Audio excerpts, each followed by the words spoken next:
परमपिता परमात्मा हमें ये समझाने की चेष्टा करते हैं कि काल भगवान ने सारी उल्टी रीति हमारे चिपका रखी है। हम इस काल के जाल में इतने फंस गए हैं। फिर हमारा एक समाज बन गया है, उस समाज के अनुकूल हमें सभी सुविधाएं नहीं मिलती हैं, तो हमें फिर बहुत परेशानियां होती हैं। जैसे हमारे समाज में पुत्र की प्राप्ति अति आवश्यक मान रखी है कि यदि पुत्र नहीं होता है तो जीवन व्यर्थ है, चाहे कन्या कितनी हो जाओ। तो ये काल भगवान का एक जबरदस्त जाल है जो हमारे ऊपर फैला रखा है उसने। जिसके पुत्र नहीं है तो वो वैसे ही समाज में अपने आप को एक कमजोर मानता है, हेय मानता है। और जिसका संतान बिल्कुल नहीं, वो तो अपना जीवन कति व्यर्थ मान रहा है बिना ज्ञान के। हम दुखी बिना ज्ञान के हैं यहाँ पर। जब हमें ज्ञान हो जाएगा फिर ये बातें हमें दुखी नहीं करेंगी। फिर उसके अतिरिक्त जैसे चलो ये भी सब्र किया, भाई कन्या कन्या होगी, पुत्र नहीं हुआ, आगे फिर उन बहनों को, उन कन्याओं को कितना कष्ट है।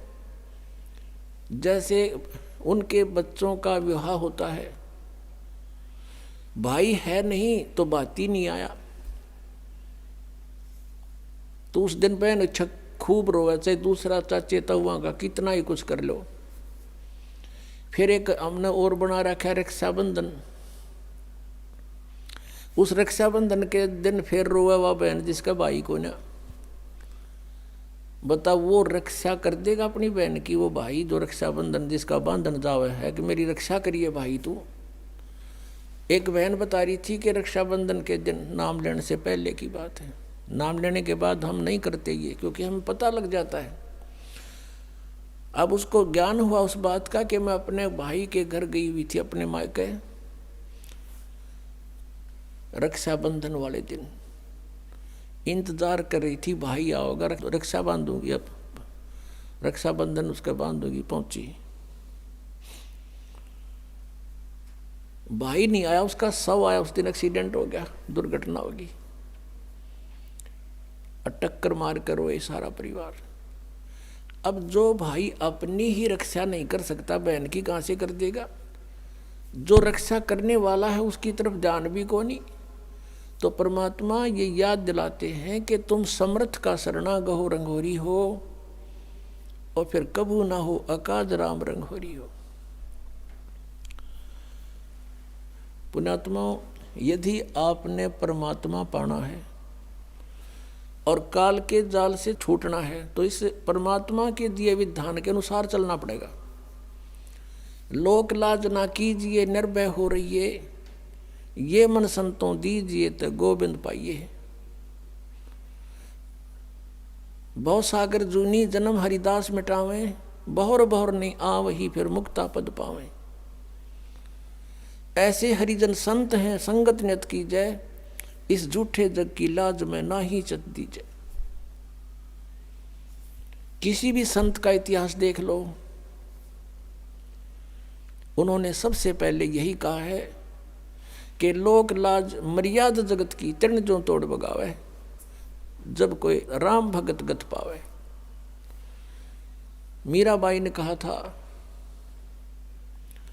सत्संग में जाना मेरा ना छूटेरी, सत्संग में जाना मेरा ना छूटेरी।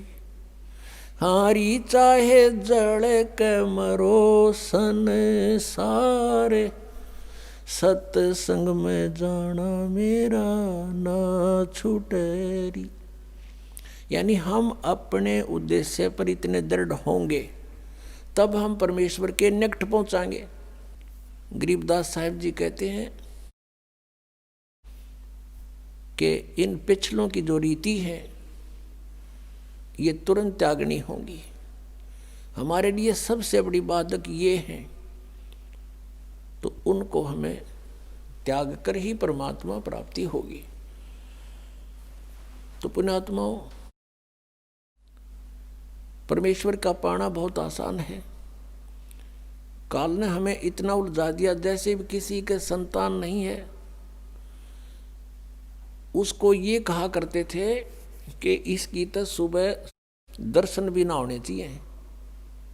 नो कहा करते जिसका संतान नहीं है कि ले बता सुबह सुबह यूँ लाग गया न पूता माथे के। और वो भी महसूस करते थे कि अब ये सोच रहा होगा, ये करते हैं अभी भी ऐसा ही है। ये पुण्यात्माओं,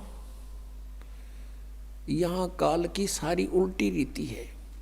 अब जब हम तत्व ज्ञान से परिचित होंगे तो परमात्मा के विधान अनुसार हमने चलना पड़ेगा।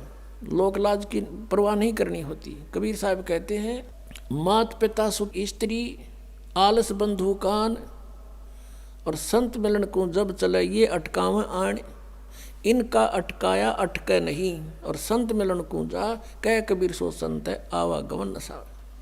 मात पिता जैसे छोटे बच्चे हैं तो माता पिता जिनको ज्ञान नहीं वो बाधा करते हैं, और जिनके बच्चे बड़े हैं माता पिता चाहते हैं सत्संग की तरफ चलें तो वो बच्चे बाधा करते हैं।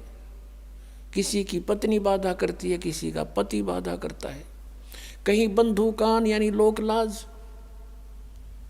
तो परमात्मा कहते हैं कि इनका अटकाया अटके नहीं, इनका रोका रुके नहीं, और संत मिलन को जा कह कबीर सो संत है फिर आवागमन नशा।